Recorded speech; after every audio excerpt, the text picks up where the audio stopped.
ಪ್ರಭಾಸ್ ಅವರ ಸ್ಪಿರಿಟ್ ಮೂವಿಯಾಗಿ ಒಂದು ಡಿಸಿಷನ್ ಸರಿನಾ? ಯಾಕಂತಂದರೆ ಸಂದೀಪ್ ರೆಡ್ಡಿ ವಾಂಗ್ ಅವರು ರೀಸೆಂಟಾಗಿ ಸ್ಪಿರಿಟ್ ಮೂವಿ ಅಪ್ಡೇಟ್ಸ್ನ ಚೆನ್ನಾಗಿ ಬಿಟ್ಕೊಡ್ತಿದ್ದಾರೆ. ಆ್ಯಂಡ್ ಹೊಸದಾಗಿ ರಿಲೀಸ್ ಡೇಟ್ ಕೂಡ ಅನೌನ್ಸ್ ಮಾಡಿದ್ದಾರೆ 5th March 2027 ಅಂತ. ಆ್ಯಂಡ್ ಆ ಟೈಮಲ್ಲಿ ಶಾರುಖ್ ಖಾನ್ ಅವರ ಕಿಂಗ್ ಮೂವಿ ರಿಲೀಸ್ ಆಗ್ತಾ ಇದೆ.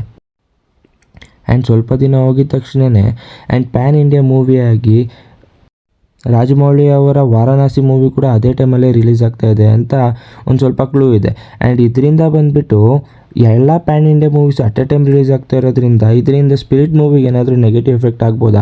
ಆ್ಯಂಡ್ ಅನಿಮಲ್ ಮೂವಿ ಟೈಮಲ್ಲೂ ಕೂಡ ಇದೇ ರೀತಿ ಕ್ಲಾಶಸ್ ಆಗಿದೆ. ಸಲಾರ್, ಡಂಕಿ ಎಲ್ಲ ಮೂವೀಸು ಅಟ್ ಎ ಟೈಮ್ ಒಂದೇ ಮಂತಲ್ಲಿ ವಿತಿನ್ 20 days ಗ್ಯಾಪಲ್ಲಿ ರಿಲೀಸ್ ಆಗಿದ್ದರಿಂದ ಅನಿಮಲ್ ಮೂವಿ 1000 crore ಕ್ಲಬ್ನ ರೀಚ್ ಆಗಿಲ್ಲ. ಆ್ಯಂಡ್ ಅನಿಮಲ್ ಮೂವಿ ಡಿಸರ್ವ್ ಮಾಡ್ತಿತ್ತು 1000 crore ಕ್ಲಬ್ನ. ಸೊ ಈ ಕ್ಲಾಶಸ್ಸಿಂದ ಯಾವ ಮೂವಿಗೆ ತುಂಬ ನಷ್ಟ ಆಗುತ್ತೆ ಅಂತ ಅನಿಸುತ್ತೆ ಅಂತ ಕಮೆಂಟ್ ಮಾಡಿ.